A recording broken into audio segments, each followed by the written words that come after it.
안녕하세요 여러분, 꿀단지입니다. 이번 시간에는 우리가 저번에 배웠던 내용들을 함께 정리를 해보기로 했었죠?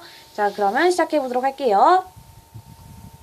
자, 우선 생명기술은 다른 기술과 융합을 하고 발전을 해오고 있어요. 그죠? 근데 과거에는 주로 농업, 축산업, 수산업 분야에서 이제 품종을 개량하고 발효식품을 만드는데 생명기술을 이용해왔다면 오늘날에는 신종질병, 지구온난화, 환경오염, 고령화 문제, 식량 부족, 에너지 고갈처럼 인류가 직면한 많은 문제의 해결책으로 제시가 되고 있습니다. 그래서 세 가지가 있었죠. 농업 식량 분야, 의료 분야, 환경 에너지 분야. 그래서 그 첫 번째 농업 및 식량 분야에 대한 내용부터 시작합니다. 가까운 미래에는 세계 인구의 증가, 농지 확대의 어려움, 그리고 바다 식량 자원의 고갈처럼요, 식량이 부족해질 것이라는 전망이 예측되고 있습니다. 이를 극복할 수 있는 방안으로 대체 식량 확보, 수확량 증대, 기능성 식품 개발 등의 연구가 활발히 이루어지고 있어요. 그 네 가지의 예가 있었죠. 식물 공장, 합성 우유, 식용 곤충, 그리고 배양육. 요거 생각하시면 되겠는데요. 식물 공장은 실내에서 빛, 물, 양분을 인위적으로 제공을 받아서 기후 변화의 영향이 없어요. 따라서 작물을 이제 재배할 수 있는 그러한 시설입니다. 장점은요, 도시 속 작은 공간에서도 작물 재배가 가능하고요. 날씨의 영향을 받지 않아서 안정적인 재배가 가능하다는 것입니다. 그리고 합성우유입니다. 젖소의 DNA와 효모세포, 그리고 물, 그 다음에 영양소에다가 어떤 것을 더했나요? 그렇죠. 식물성 유분을 더했습니다. 식물성 유분을 더한 이유는 우유의 향을 내기 위해서라고 했어요. 자, 그리고 식용곤충입니다. 인간과 가축의 식량 자원으로서 이용할 수 있는 가능성이 있고 그의 종류는 수백 가지가 넘는다. 그리고 단백질과 비타민 함유량이 굉장히 높고 미래의 식량 자원으로 주목받고 있다. 네 번째, 배양육입니다. 가축 사용하지 않고 연구실에서 식용 고기를 생산하는 방법인데요. 가축으로부터 줄기세포를 채취하고 그리고 근세포로 변환시킨 다음에 정기적 자극을 주어서 배양육을 이제 만들 수가 있어요. 현재는 실험 단계에 있지만 미래에는 이제 식량 공급원으로 주목을 받고 있습니다. 자, 다음은 의료 분야입니다. 의료 분야는 상당히 내용이 많았어요.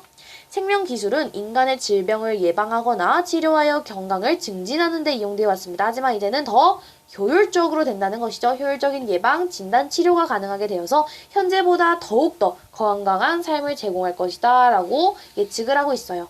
먼저 생명기술과 정보통신기술의 융합으로 US 케어 시대가 이루어질 것이라 전망합니다. US 케어 시대에는 스마트폰, 웨어러블 기기 등을 이용하여 질병의 조기 진단과 체계적인 건강 관리가 훨씬 더 쉬워질 것이라는 전망입니다. 다시 US 케어 시대는 생명기술과 정보통신 기술의 융합. 오케이. 자, 첫 번째 자, 이 종류가 6가지가 있었어요. 같이 볼게요. 의료용 웨어러블 기기, 나노로봇, 유전자 치료제, 바이오칩, 바이오 프린팅, 인공장기. 다시 의료용 웨어러블 기기, 나노로봇, 유전자 치료제, 바이오칩, 그 다음에 바이오 프린팅, 인공장기. 다시 의료용 웨어러블 기기, 나노로봇, 유전자 치료제, 바이오칩, 바이오 프린팅, 인공장기.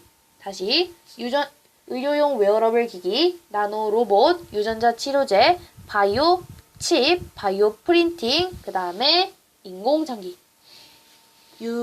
의료용 웨어러블 기기, 나노로봇, 유전자 치료제, 바이오칩, 바이오 프린팅, 인공장기. 의료용 웨어러블 기기, 나노로봇, 유전자 치료제, 바이오칩, 바이오 프린팅, 그리고 인공장기. 네, 이렇게 해서 다 외우셔야 합니다. 그럼 보지 않고 해볼게요. 여기 말고. 보다.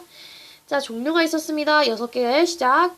의료용 웨어러블 기기, 나노로봇, 유전자 치료제, 바이오칩, 바이오 프린팅, 그리고 인공장기까지.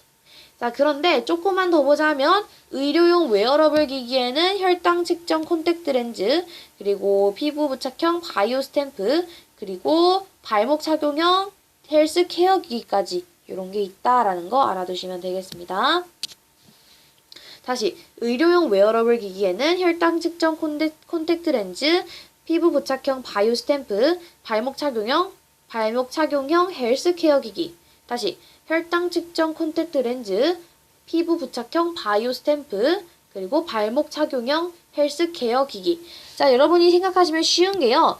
콘택트 렌즈죠. 근데 혈당을 측정하는 콘택트 렌즈니까 혈당 측정 콘택트 렌즈.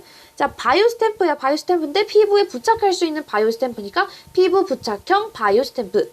헬스케어 기기는 헬스케어 기기인데 발목에 작용하는 거니까 발목 착용형 헬스케어 기기. 자, 그럼 한번 해볼게요. 할 수 있어요, 여러분. 다시 시작. 일단은 6가지 먼저 할게요. 의료용 웨어러블 기기, 나노 로봇, 유전자 치료제, 그리고 바이오 칩, 바이오 프린팅, 인공장기. 의료용 웨어러블 기기에는 이게 있었어요. 첫 번째, 콘택트 렌즈는 콘택트 렌즈인데 혈당을 측정하는, 그래서 혈당 측정 콘택트 렌즈. 자, 두 번째는 바이오 스탬프는 바이오 스탬프인데 피부에 부착할 수 있는 바이오 스탬프니까 피부 부착형 바이오 스탬프. 자, 마지막은 헬스케어 기기는 헬스케어 기기인데 발목에 착용하는 거였어요. 발목 착용형 헬스케어 기기. 오케이.